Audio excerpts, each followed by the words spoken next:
I'll be talking about I Was Told There'd Be Cake by Sloane Crosley. I read this book with my Lit and Wit book club, which is a book club I started with some local friends. This book was chosen by my beautiful friend, Brit. If you're in your 20s and 30s and looking for a book that will make you laugh and that will show you how to see the humor in life, I highly recommend this book. It's very much written in the form of David Sedaris by being a compilation of essays documenting personal experiences, adding in a flair of caricature. Um, she writes it beautifully in that the metaphors and similes she uses are just widely entertaining. For example, in one of the essays, she's talking about how people tend to misconceive life because they watch too much TV.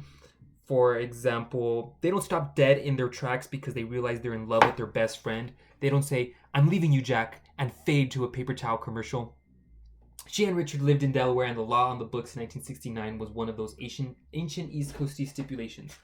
Um, if you have a tolerant sense of humor, I highly recommend this book. It's essentially about knowing and coping with navigating in just 21st century life as a 20 or 30-year old. Starting off as your own, finding your career, becoming comfortable with yourself, being able to laugh at yourself. It's very much about all of the above. My favorite essay was F.U. Columbus. Now, in F.U. Columbus, I liked it because I found it. I went through a similar experience. In the essay, she's moving from one apartment to the next, which is only a few blocks away. I recently moved across the state, mind you, however. And it was just mishap after mishap and frustration after frustration. And to be honest, after that entire experience, I had a renewed vow towards minimalism. Not buying furniture, getting rid of clothes, just getting rid of material items. And this is just one of those essays, F.U. Columbus, where I wish somebody would animate it into a short film. It's just so active, and there's no dialogue in it, mind you. There's limited dialogue in the entire book. I actually wish there was more dialogue, just because I'd like to witness her sense of wittiness and her sense or lack of charisma. And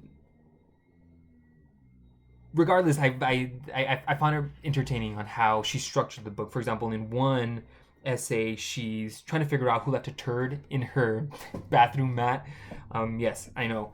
And as soon as she gets into detective mode, she just starts writing out stage 1, denial, lists everything, possible suspects, stage 2, scientific identification, stage 4, honing of suspicion. It's a light read, and it's an entertaining read. It's a great way. It inspired me to want to learn how to write better in this form, to find the humor in life, to um, make myself laugh. It was a highly entertaining book. I do recommend it if you're looking for something easy to soften your heart.